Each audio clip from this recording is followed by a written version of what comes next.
Good morning students. हम पिछली कक्षा में हम राजनीतिक आधुनिकीकरण के बारे में हमने पढ़ा था कि किस प्रकार से राजनीतिक आधुनिकीकरण हम किसे कहते हैं, और राजनीतिक आधुनिकीकरण के हमने सामान्य अर्थ, उसकी विशेषताएं और किस प्रकार से जो है उसके हमने देखे थे कि राजनीतिक आधुनिकीकरण के जो भी प्रारूप हैं उनके बारे में हमने पिछली कक्षा में आपको स्पष्ट रूप से बताया था। तो अब आपके जो है राजनीतिक आधुनिकीकरण के बाद में आपके सिलेबस में अगला टॉपिक है राजनीतिक विकास। तो देखिए, राजनीतिक विकास एक बहुत ही प्रमुख अवधारणा है जो 1960 के बाद में राजनीति विज्ञान में जो है इसकी शुरुआत हुई। और किस प्रकार हम देखते हैं, जैसे कि हमने आधुनिकीकरण में देखा था कि राजनीतिक आधुनिकीकरण में जो एशिया, अफ्रीका, लैटिन अमेरिका के दूसरे महायुद्ध के बाद में जो विकासशील देश थे वो अपने आप को विकसित देशों की राजनीतिक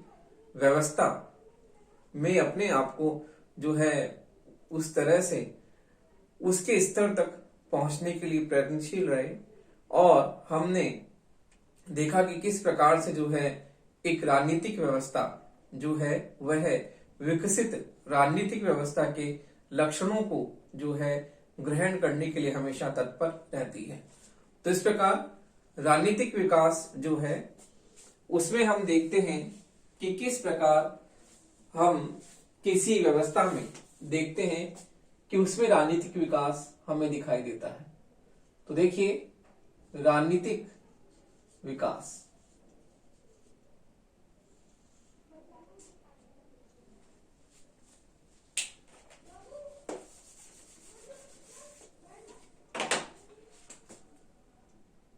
तो देखिए राजनीतिक विकास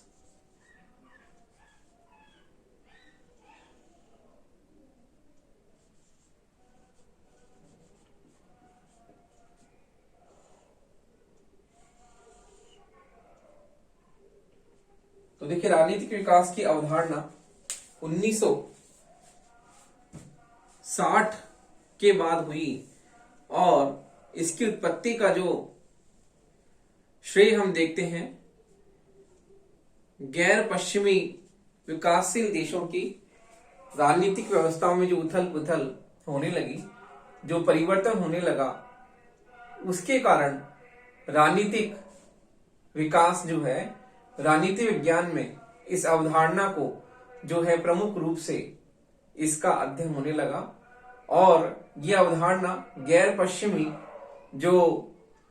देश थे वहां पर राजनीतिक व्यवस्था में होने वाले जो परिवर्तन हैं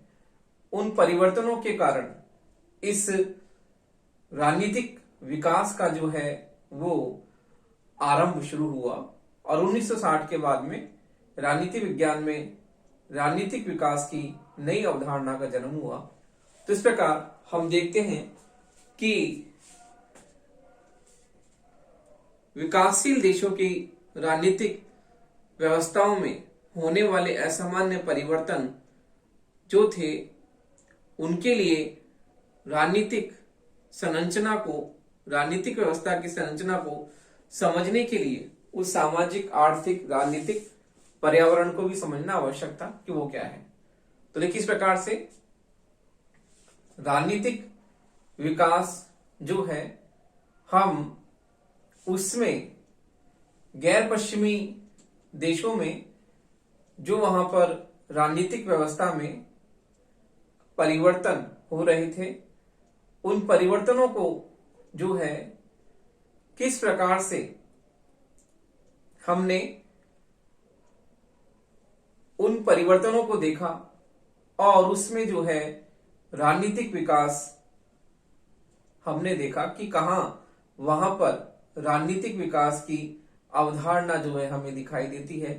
तो इस प्रकार हम ये देखते हैं कि गैर पश्चिमी जो देश हैं उन गैर पश्चिमी देशों की राजनीतिक व्यवस्थाएं, जैसे कि हमने आधुनिकीकरण में पढ़ा था, राजनीतिक आधुनिकीकरण में, कि गैर विकसित देश जो हैं उन विकासशील देशों में हम राजनीतिक व्यवस्था के प्रतिमान को देखते हैं कि वहां पर राजनीतिक आधुनिकीकरण है या नहीं।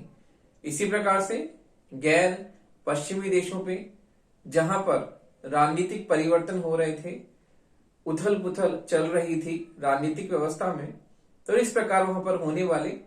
परिवर्तनों में हमने इस बात को देखा कि वहां पर राजनीतिक विकास कितना है, क्योंकि उसका प्रतिमान विकसित देशों की राजनीतिक व्यवस्था में हमें देखने को मिला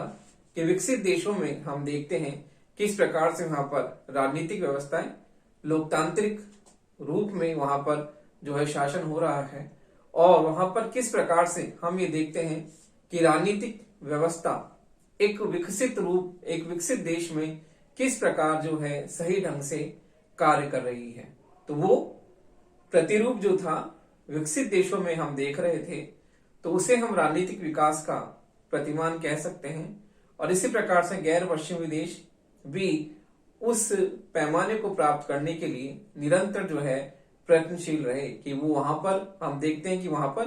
राजनीतिक विकास है या नहीं। तो उस देश की राजनीतिक व्यवस्था में हम विकास के प्रतिमान को देखते हैं, तब हमें मालूम चलता है कि वहां पर राजनीतिक विकास जो है किस स्तर तक है। तो देखिए, राजनीतिक विकास की अवधारणा में हम देखते हैं कि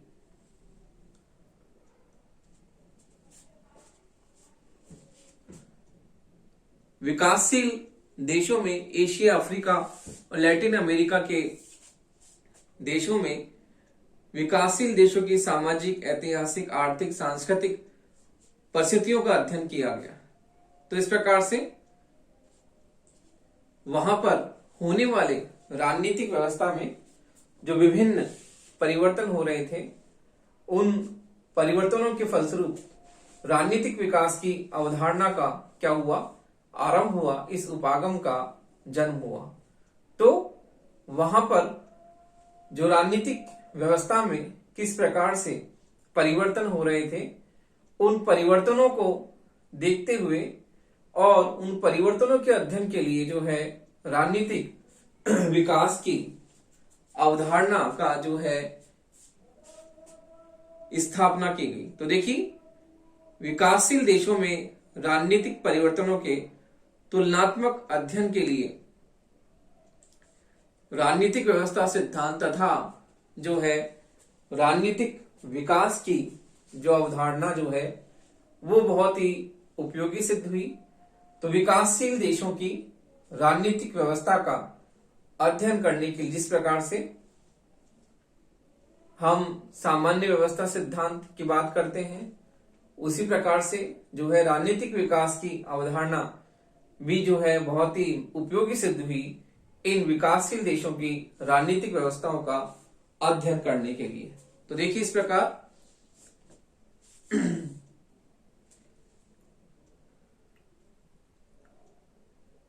हम ये देखते हैं कि विकासशील देशों में होने वाले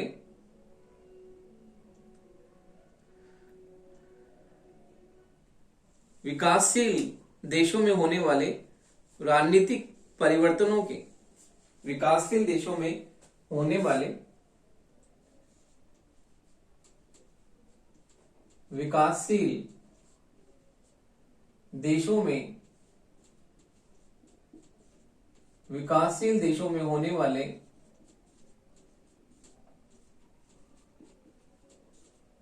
राजनीतिक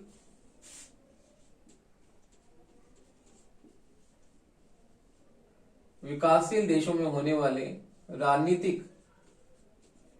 परिवर्तनों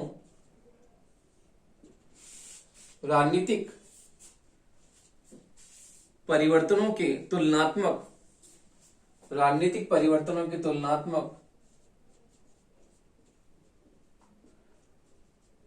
तुलनात्मक एवं यथार्थ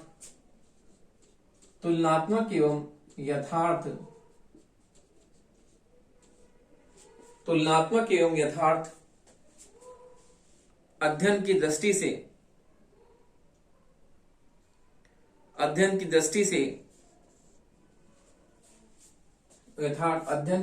से अध्ययन की दृष्टि से राजनीतिक व्यवस्था सिद्धांत की दृष्टि से राजनीतिक व्यवस्था सिद्धांत राजनीतिक व्यवस्था सिद्धांत की तरह राजनीतिक व्यवस्था सिद्धांत की तरह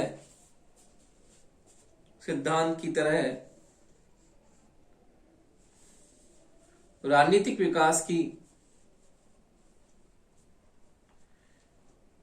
व्यवस्था सिद्धांत की तरह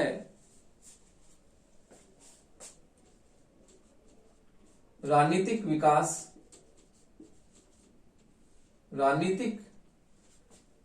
की अवधारणा राजनीतिक विकास की अवधारणा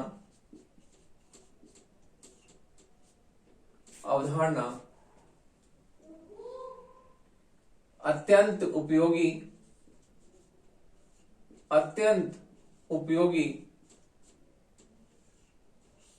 राजनीतिक व्यवस्था सिद्धांत की तरह राजनीतिक व्यवस्था की अवधारणा अत्यंत उपयोगी सिद्धांत के रूप में प्रयुक्त हुई। तो देखिए इस प्रकार से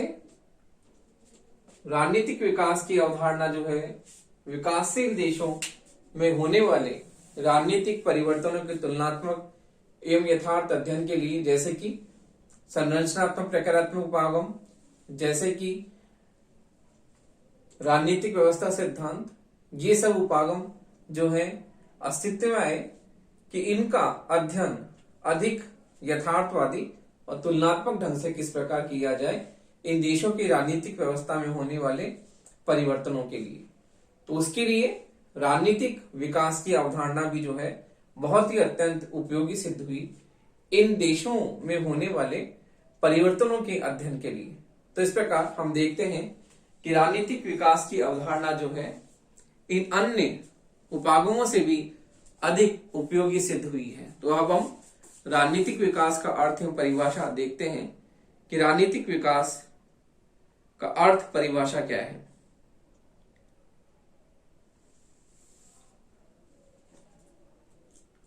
तो देखिए इस प्रकार राजनीतिक विकास का अर्थ एवं परिभाषा हम देखते हैं वो क्या है।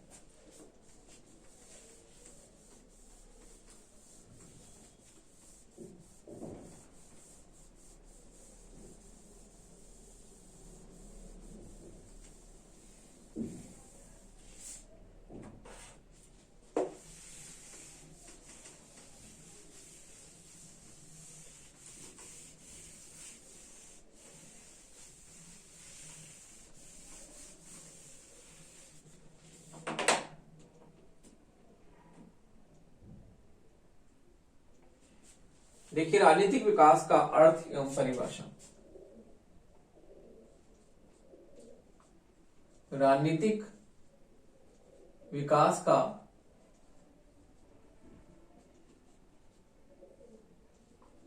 अर्थ एवं परिभाषा।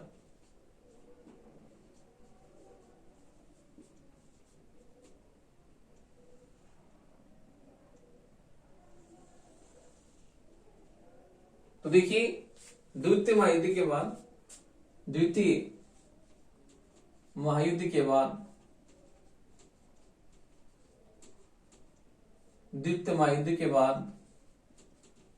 एशिया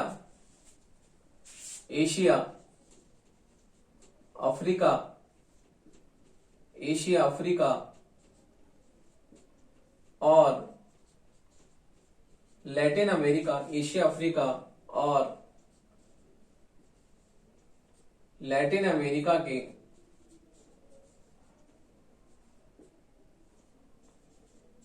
9 स्वतंत्र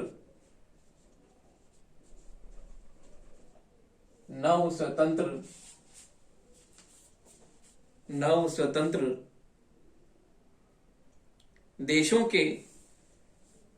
में होने वाले नव स्वतंत्र देशों के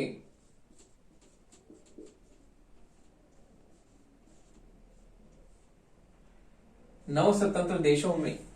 केनिंग में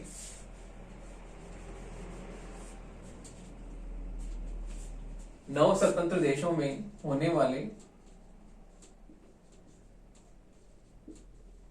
राजनीतिक घटनाक्रम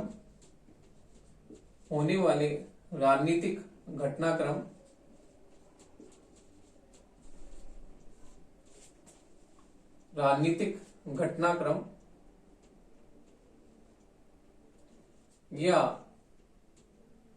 परिवर्तन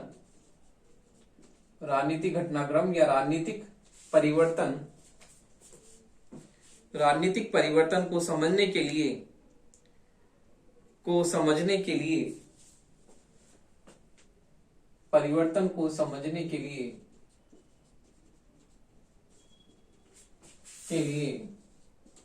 राजनीतिक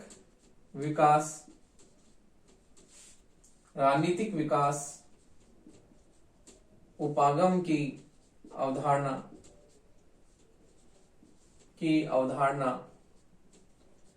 राजनीतिक विकास उपागम की अवधारणा की स्थापना की गई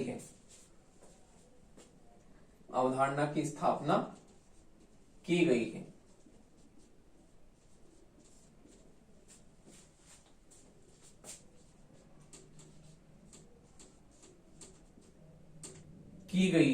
तो देखिए इस प्रकार, जैसा कि मैंने आपको पहले बताया कि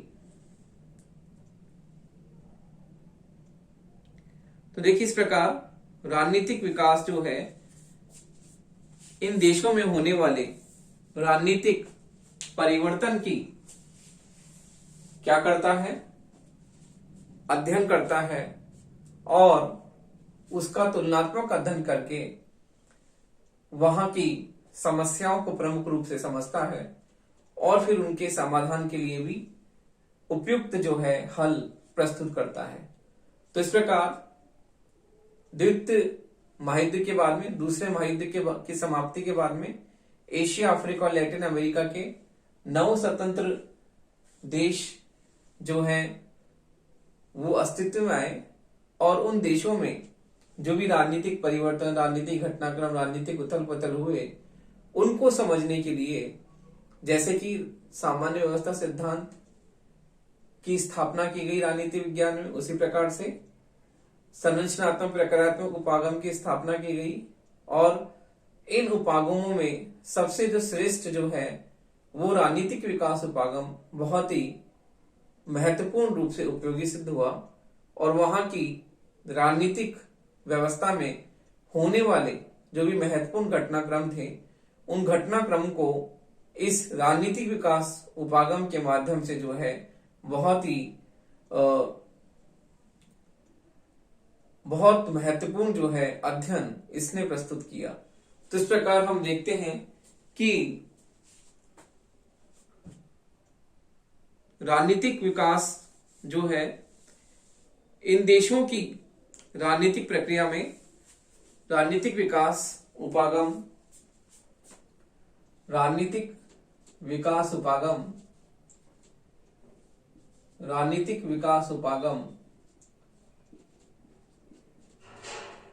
इन देशों की राजनीतिक विकास उपागम इन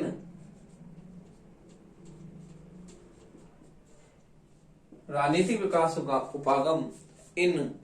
देशों की राजनीतिक प्रक्रिया में इन देशों की राजनीतिक प्रक्रिया में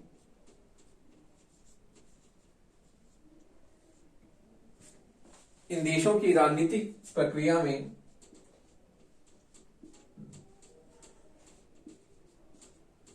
इन देशों की राजनीतिक प्रक्रिया में विभिन्न स्तरों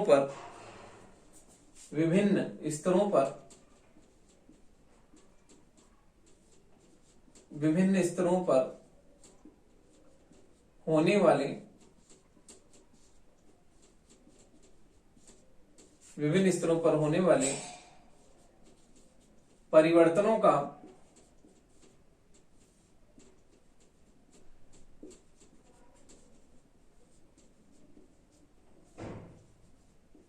होने वाले परिवर्तनों का अध्ययन करता है। इसके साथ ही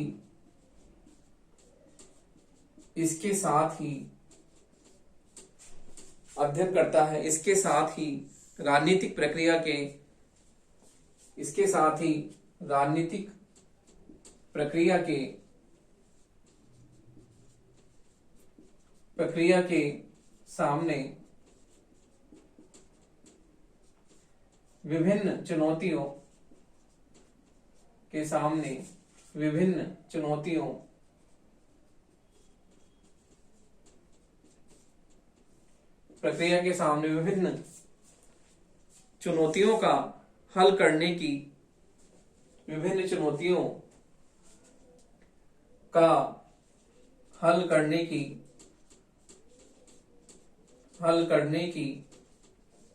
का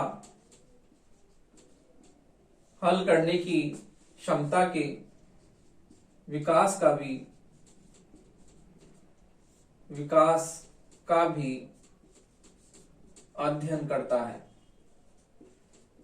अध्ययन करता है।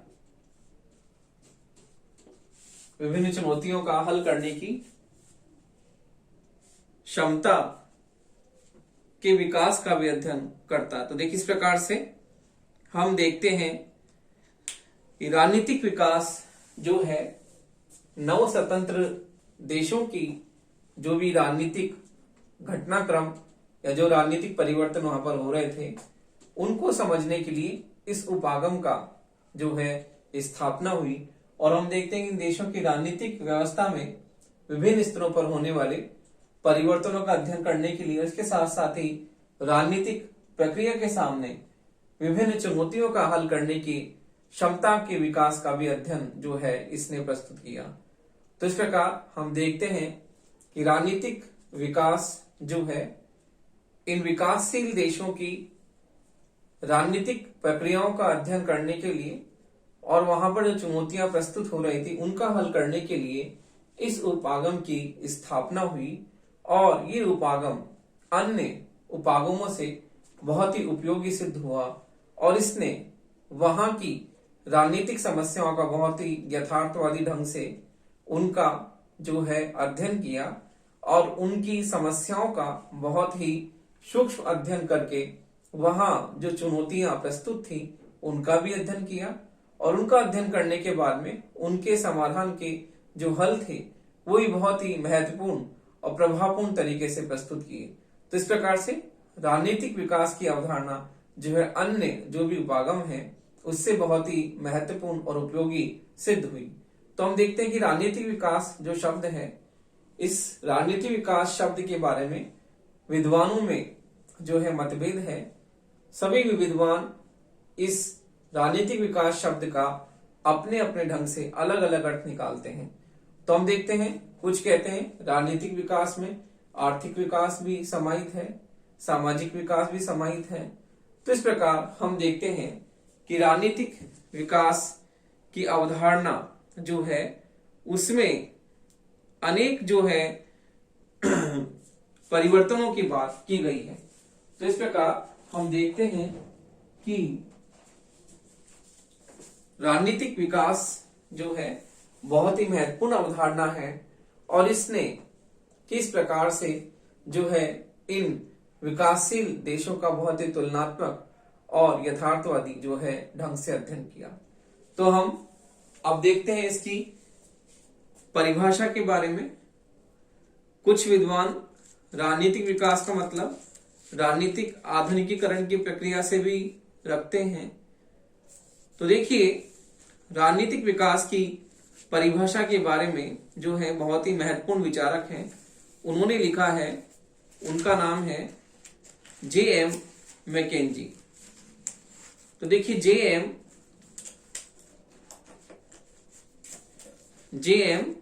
मैकेंजी के अनुसार, जे एम मैकेंजी, जे एम मैकेंजी के अनुसार, मैकेंजी के अनुसार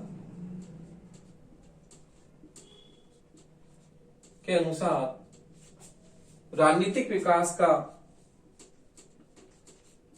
राजनीतिक विकास का अर्थ, राजनीतिक विकास का अर्थ, राजनीतिक विकास का अर्थ है, अर्थ है, अर्थ है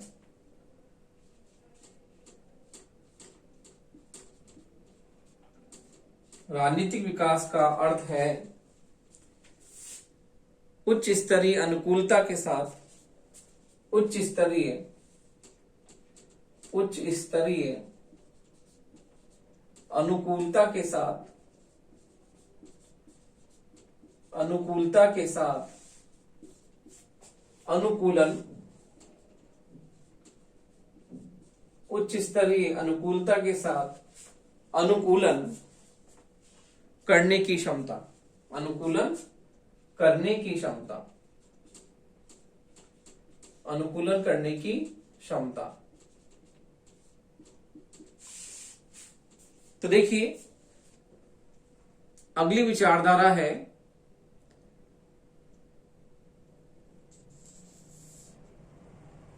अगली परिभाषा है अल्फ्रेड डायमेंट, अल्फ्रेड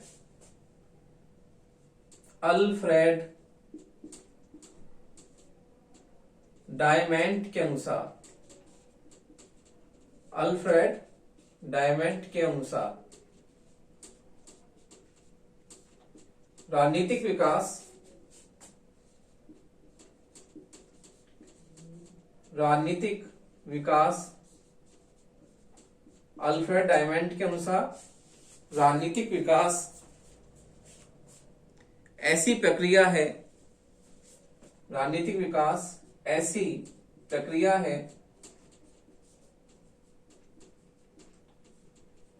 जो लगातार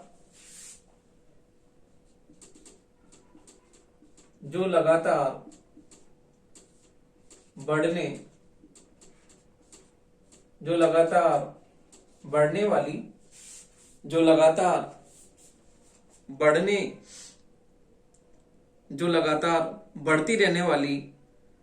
सामाजिक समस्याओं के, जो लगातार जो लगातार बढ़ती रहने वाली, बढ़ती रहने वाली, गलत हो गया, जो लगातार बढ़ती रहने वाली, जो लगातार बढ़ती रहने वाली सामाजिक समस्याओं, बढ़ती रहने वाली सामाजिक समस्याओं, रहने वाली सामाजिक समस्याओं के हल, सामाजिक समस्याओं के हल के लिए, हल के लिए संस्थागत ढांचे, संस्थागत ढांचे का निर्माण,